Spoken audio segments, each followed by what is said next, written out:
After his victory at Actium, defeating the two lovers' forces combined, Octavian invades Egypt, forcing the defeated Roman forces to surrender.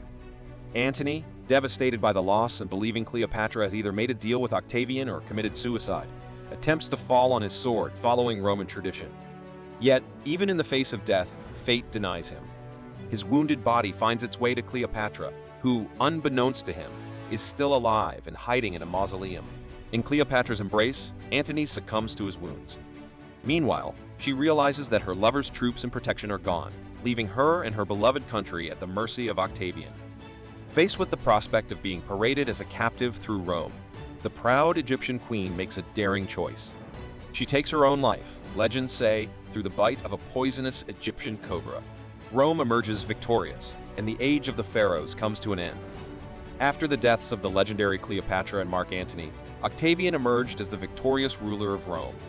Determined to assert his dominance and to forever commemorate his triumph over Cleopatra, when Octavian had the opportunity to name a month after himself, he didn't choose September, his birth month.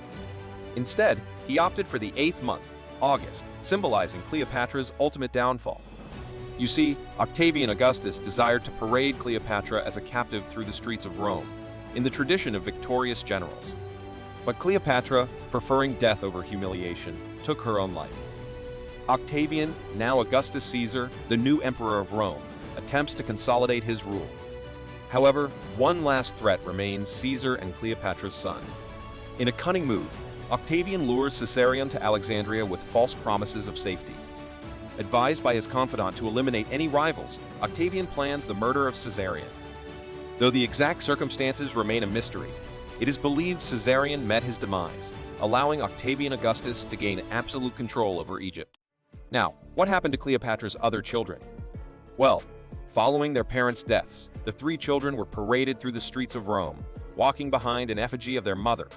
Cleopatra, Selene, and Alexander Helios, the twins, were just 10 years old, while Ptolemy Philadelphus was a mere 4 years old.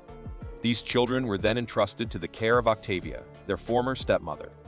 Unfortunately, the story takes a dark turn as the 2 boys disappear without a trace a few years later.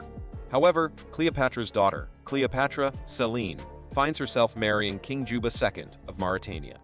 They also have a child named Ptolemy Philadelphus, possibly named in honor of her missing younger brother. And there you have it, folks.